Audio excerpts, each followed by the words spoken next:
अस्सलामुअलैकुम। Psychology class में खुश आमदीद। मैं शाज़िया ग़ुलाम नबी आज एक नए टॉपिक के साथ हाज़िर हूँ। आज का हमारा टॉपिक है पीपीएससी की तैयारी कैसे करनी है, पीपीएससी की तैयारी कैसे स्टार्ट करनी है, जो टेस्ट है उसको मेरिट के साथ किस तरह पास करना है, नेगेटिव मार्किंग कैसे होती है, उसका क्या क्राइटेरिया है। मैं आपको यहाँ सैम्पल क्वेश्चन भी बताऊंगी कि किस तरह के क्वेश्चन पीपीएससी में आते हैं, कौन सी बुक्स हैं जिनको रीड करनी है, कौन सी बुक्स हैं जो आपको हेल्प आउट करेंगी कि आप अपने एग्ज़ाम को पास कर सकते हैं मेरिट के साथ। इन्हीं सभी बातों का जिक्र हम इसी वीडियो में करेंगे, तो लास्ट तक ये वीडियो लाजमी देखते रहें ताकि आपको एक वे मिल जाए, क्योंकि बहुत सारे स्टूडेंट कंफ्यूज हैं कि हमने अप्लाई तो कर लिया है, अब तैयारी कहाँ से करनी है, पास कैसे होना है। क्योंकि पीपीएससी इसके लिए कोई क्लियर गाइडलाइन नहीं देती कि आप तैयारी कहाँ से करें, किस तरह का एग्ज़ाम आता है। तो बिल्कुल परेशान नहीं होना, वीडियो देखने के बाद आपको एक रास्ता मिल जाएगा कि आपने तैयारी कैसे करनी है। सबसे पहले तो जो स्टूडेंट ये सोच रहे हैं ना कि हमने अप्लाई कर लिया, अब तैयारी के बगैर ही हम पास हो जाएंगे, तो वो गलत सोच रहे हैं। तैयारी के बगैर आप पीपीएससी का एग्ज़ाम पास नहीं कर सकते, क्योंकि बहुत सारी ऐसी चीज़ें होती हैं जो आपने पीछे पास्ट में पढ़ा होता है, आता उन्हीं में से है, बेसिक चीज़ें ही आती हैं। लेकिन जब तक आप उन्हें रिवाइज़ नहीं करते, आपके माइंड में जब आप पेपर में बैठते हैं ना क्वेश्चंस को हल करने के लिए, तो आपके माइंड में आता है हाँ ये चीज़ पढ़ी तो थी, लेकिन इसका सही आंसर क्या था। आप दो आंसर में कंफ्यूज हो जाते हैं। तो इसलिए तैयारी लाजमी करनी है, तैयारी के बगैर आपने नहीं जाना एग्ज़ाम में। तो सबसे पहले हम बात करते हैं कि जो पीपीएससी का एग्ज़ाम होता है वो कितने परसेंट क्या चीज़ आती है। 20% जो है वो आपका जनरल नॉलेज का एक पोर्शन होता है, वो अलग पेपर होता है, और 80% आपका सब्जेक्ट रिलेटेड होता है, वो अलग पेपर होता है। पहले आपको वो जनरल नॉलेज का पेपर देते हैं जो कि 20 सवालों पर मुश्तमिल होता है। 20% होता है जिनमें उर्दू के क्वेश्चंस आते हैं, इंग्लिश के आते हैं, बाज़ सब्जेक्ट में मैथ्स के क्वेश्चन आते हैं, बाज़ सब्जेक्ट ऐसे होते हैं जिनमें मैथ्स के क्वेश्चन नहीं आते।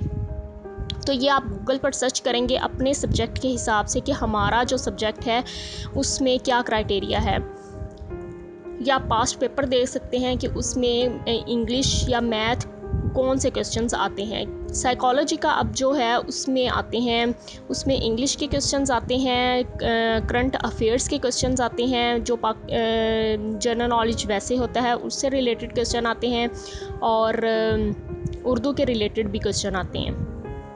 बाकी जो 80% एरिया है वो साइकोलॉजी से रिलेटेड आएगा। अब साइकोलॉजी एक सब्जेक्ट है, उसके अंदर डिफरेंट सब्जेक्ट होते हैं। आपने बीएससी किया हुआ है, आपने मास्टर किया हुआ है, आपने एमएससी किया हुआ है, बीएस ऑनर्स किया हुआ है, जो भी आपने किया अब तक, आपने जितनी भी बुक्स पढ़ी हैं ना, उन्हीं बुक्स में से ही आपका एग्ज़ाम आता है। जो बेसिक चीज़ें होती हैं, बेसिक नॉलेज होता है ना, वही आपके एग्ज़ाम में आता है। जैसे साइकोलॉजी की आगे बहुत सारी ब्रांचेस हैं, कॉग्निटिव साइकोलॉजी है, सोशल साइकोलॉजी है, साइकोलॉजिकल टेस्टिंग है, रिसर्च साइकोलॉजी है, क्लिनिकल साइकोलॉजी है, हिस्ट्री ऑफ साइकोलॉजी है, फिजियोलॉजिकल साइकोलॉजी है, हेल्थ साइकोलॉजी है, पॉजिटिव साइकोलॉजी है, स्कूल ऑफ थॉट्स हैं, थ्योरीज़ हैं साइकोलॉजी के ऊपर। और इस तरह इन्हीं में से, ये जो मैंने अभी 7, 8, 9 नाम लिए हैं, इन्हीं में से ही आपके साइकोलॉजी के रिलेटेड क्वेश्चंस आते हैं। तो सैम्पल क्वेश्चंस की तरफ ही आते हैं ताकि आपका माइंड बन जाए कि क्वेश्चंस बेसिकली आते किस तरह के हैं। स्क्रीन पर आपको क्वेश्चन शो हो रहा है, which of the following statements characterize the cognitive structuralist orientations in development psychology. अब ये डेवलपमेंट साइकोलॉजी के अंदर से क्वेश्चन आया हुआ है कि वो कह रहे हैं कि ये इनमें से कौन सी स्टेटमेंट है जो डेवलपमेंट साइकोलॉजी के लिहाज से दुरुस्त है। The child is a blank slate, B है sexual drives play an important role in early development, C है the child is a passive receptor of stimuli, D है the child actively constructs her or his own knowledge. अब इनमें हमने psychology में कौन सी statement है जो डेवलपमेंट साइकोलॉजी के लिहाज से हमने पढ़ी हुई है और वो बिल्कुल ठीक है, आप गेस करें। नंबर ए बिल्कुल ठीक है, the child is a blank slate.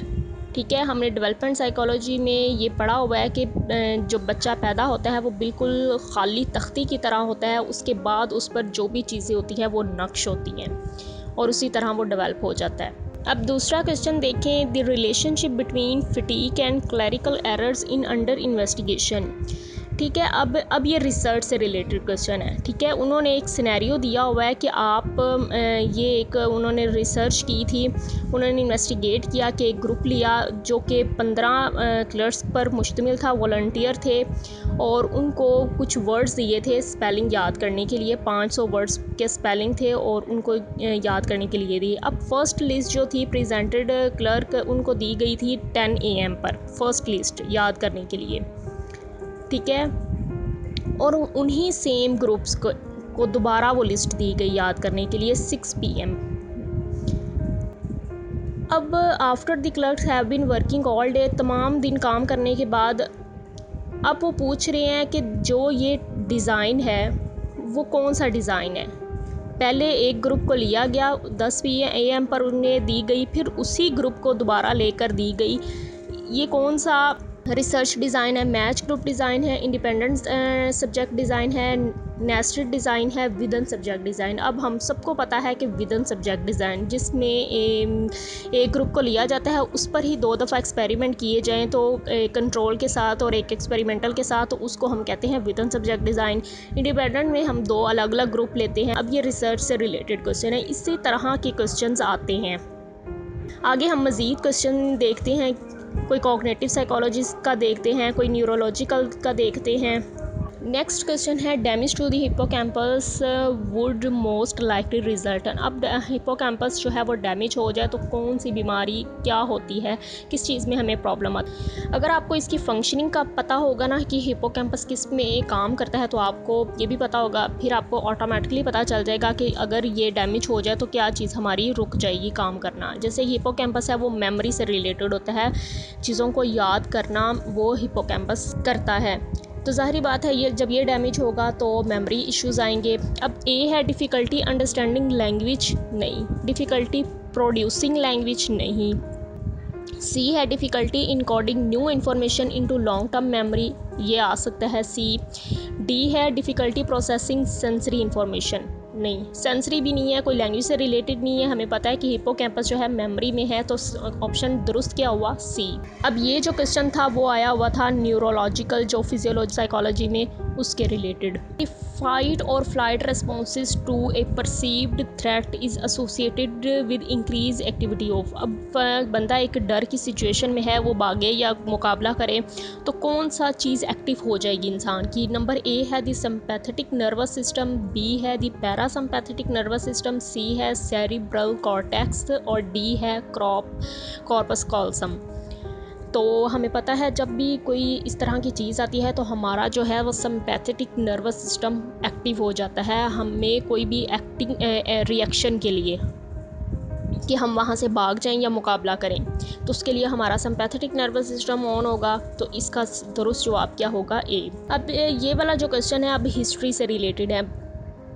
Modern psychology start during the last country in. Modern psychology किस कंट्री में स्टार्ट हुई थी? जर्मनी में, ब्रिटिश में, रशिया में, USA में। तो इसका दुरुस्त आंसर क्या है, जर्मनी।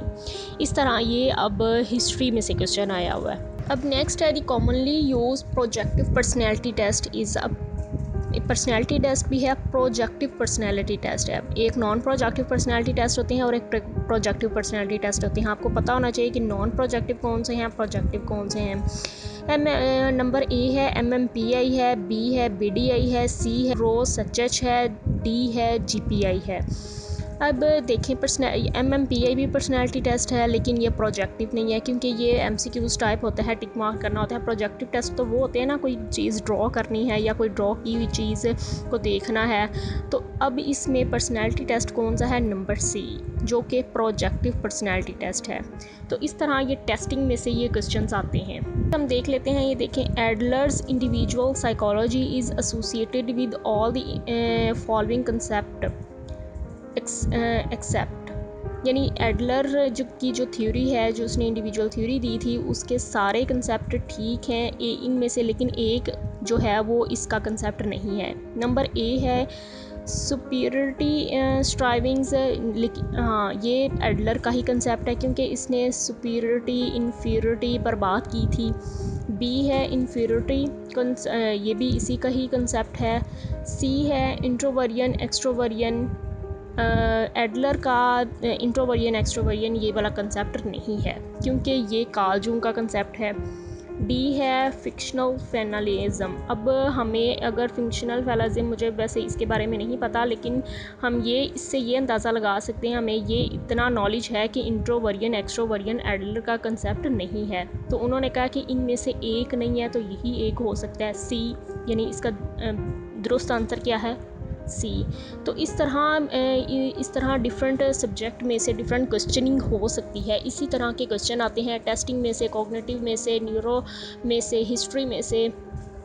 मैंने आपको सभी की एक एक एग्जांपल दिखाई कि इस तरह के MCQs टाइप बने होते हैं जो कि PPSC के एग्ज़ाम में आते हैं, लेकिन इसके लिए हमें डीप नॉलेज की ज़रूरत है।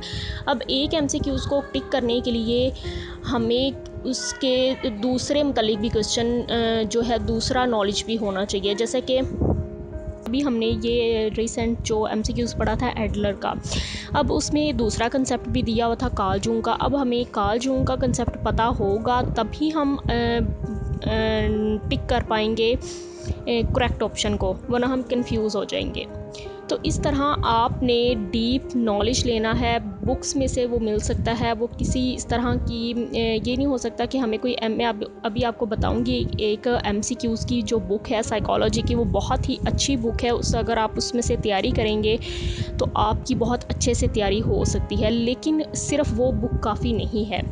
आपने सबसे पहले अपनी नॉलेज को बढ़ाना है। आपको सारी थ्योरीज़ आनी चाहिए, आपको स्कूल ऑफ थॉट्स आने चाहिए, आपको हिस्ट्री आनी चाहिए, आपको टेस्टिंग आनी चाहिए। यानी आपको इन सब के बारे में डीप नॉलेज होना चाहिए, जो कि आपको अपनी जो बुक्स हैं, जो आपने BSc में, BS में, MSc में पढ़ी हुई हैं, आपको उनमें से मिलेगा। ये बुक जिसके बारे में मैं बात कर रही हूँ, ये है कारवान्स की बुक है, जो कि how to prepare for lectureship and subject specialist psychology MCQs हैं, जो कि हमीद खलील ने इनको राइट किया है, लिखी है। ये बहुत ही अच्छी बुक है। इसमें डिफरेंट पोर्शन बनाए गए हैं, यानी कॉग्निटिव का अलग है, हिस्ट्री का अलग है, रिसर्च का अलग है, टेस्टिंग का अलग है। जैसा कि ये आगे आप देखेंगे, ये देखें, सबसे पहले ये आता है introduction psychology and research methods in psychology. अब इसमें जो MCQs हैं वो सिर्फ साइकोलॉजी के रिलेटेड होंगे, हिस्ट्री के रिलेटेड होंगे और रिसर्च के रिलेटेड होंगे। दूसरा है बायोलॉजिकल बेसिक ऑफ बिहेवियर। अब इसमें जो भी क्वेश्चन होंगे वो ब्रेन से, न्यूरॉन से, इस तरह के रिलेटेड होंगे, बायोलॉजिकली रिलेटेड होंगे। थर्ड है ह्यूमन डेवलपमेंट से रिलेटेड होंगे। सेंसेशन एंड परसेप्शन, सिर्फ सेंसेशन और परसेप्शन, जो कि इस पर अगर थ्योरीज़ हैं तो इनसे रिलेटेड होंगे। लर्निंग है, अगर इसमें कोई टेस्ट आते हैं तो इससे रिलेटेड होंगे। मेमोरी है, आगे मेमोरी से रिलेटेड या कोई इसमें जो टेस्ट हैं या थ्योरीज़ हैं वो सारी इसी के रिलेटेड होंगे। अब इस तरह इस बुक में पोर्शन बनाकर दिए गए हैं। ये बहुत ही ज़बरदस्त बुक है। अगर आप इसमें से तैयारी करेंगे तो आपकी साइकोलॉजी की बहुत ही ज़बरदस्त तैयारी हो सकती है PPSC के एग्ज़ाम के लिए। अब आपने तैयारी करनी किस तरह है, आपने क्या करना है, आपने अपनी जो बुक्स हैं ना, जो आपने MSc में, BSc में पढ़ी हुई हैं, BS में पढ़ी हुई हैं, फ़र्ज़ करें आप इंट्रोडक्शन, आप पहला पोर्शन लें, introduction psychology and research method. आप रिसर्च की बुक पढ़ें और उसकी जो हिस्ट्री है ना, साइकोलॉजी की हिस्ट्री, उसका पूरा नॉलेज अपने माइंड में सेव करें। फिर आप इस बुक पर आएँ, इसके जो MCQs हैं ना, ये इंट्रोडक्शन साइकोलॉजी और रिसर्च मेथड इन साइकोलॉजी है, इसके MCQs को सॉल्व करें। ये तकरीबन 200-250 MCQs यहाँ दिए गए हैं, सिर्फ हिस्ट्री से रिलेटेड, साइकोलॉजी की हिस्ट्री से रिलेटेड और रिसर्च से रिलेटेड। पहले आप अपनी बुक से वो नॉलेज गेन करें, अपने माइंड को फ्रेश करें, जो आपने पढ़ा था दोबारा से रिवाइज़ करें, आप डीप नॉलेज लें, फिर आप इसके MCQs को सॉल्व करें, तो आपकी बहुत ही ज़बरदस्त तैयारी हो जाएगी। फिर आप न्यूरॉन्स, ब्रेन वगैरह को, बायोलॉजिकल जो स्ट्रक्चर हमने साइकोलॉजी में पढ़ा है उसकी बुक्स को रीड करें, उसका नॉलेज लें और इस बुक में से उसके सारे MCQs को सॉल्व करें। और लास्ट पे देखिए हमारे कितने MCQs गलत हुए हैं, कितने सही हुए हैं।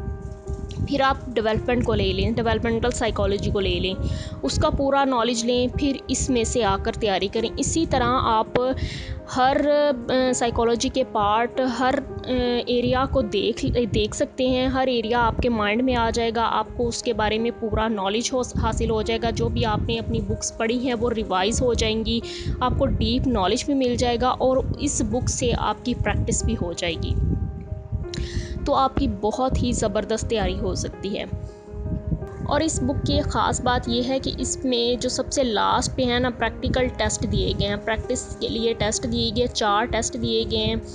टेस्ट से 1 वीक पहले इन टेस्ट को सॉल्व कर लें तो आप टेस्ट से पहले आपकी बहुत ही ज़बरदस्त तैयारी हो सकती है। अब साइकोलॉजी के ऊपर जो है मेरे लेक्चर भी हैं। स्कूल ऑफ थॉट्स पर मेरी एक पूरी सीरीज़ है। न्यूरोलॉजिकल बायोलॉजिकल जो न्यूरॉन्स हैं इनके ऊपर भी मेरी एक पूरा एक लेक्चर बना हुआ है।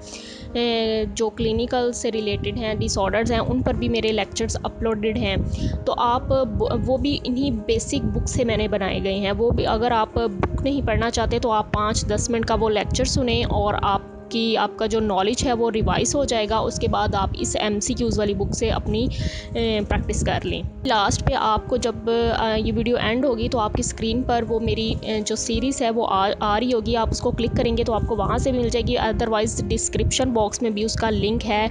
स्कूल ऑफ थॉट्स पर सारे लेक्चर बने हुए हैं। 5-5, 10-10 की मिनट की वीडियो है। आप इतनी बुक्स लंबी रीड नहीं करना चाहते या आपको नहीं अभी भी समझ आ रही कि हम इतनी मोटी बुक किस तरह पढ़ें बेसिक नॉलेज के लिए, तो आप मेरे वो लेक्चर सुने, उसमें भी सारा बेसिक नॉलेज है।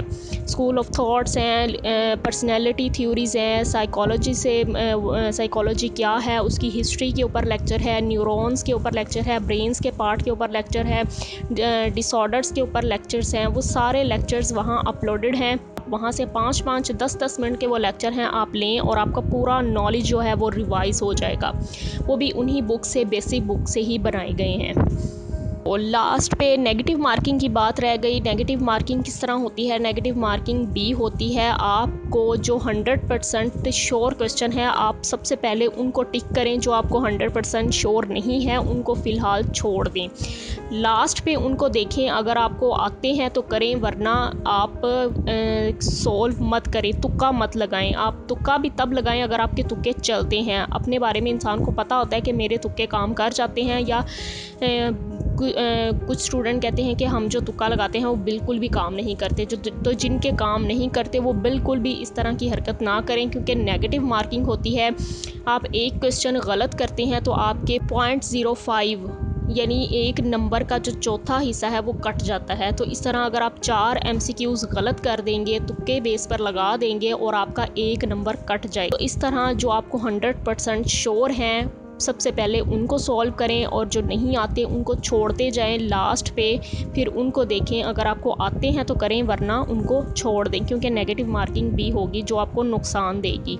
होप सो आपको एक गाइडलाइन मिल गई होगी, आपको एक वे मिल गया होगा कि जो आपको कन्फ्यूजन थी कि आप तैयारी कहाँ से शुरू करें, किस तरह करें, वो आपकी वो कन्फ्यूजन दूर हो गई होगी। तो बेस्ट ऑफ लक, अपने एग्ज़ाम की तैयारी करें और पेपर दें। मुझे फिर कमेंट बॉक्स में ज़रूर बताएं कि आपको ये वीडियो कैसी लगी और आपकी तैयारी किस तरह से हो रही है। तो अभी तक के लिए इतना ही। अगर आपको मेरी वीडियो अच्छी लगी हो तो thumbs up, subscribe my channel and press the bell icon to get more notification. I will become in the next video. अल्लाह हाफिज़।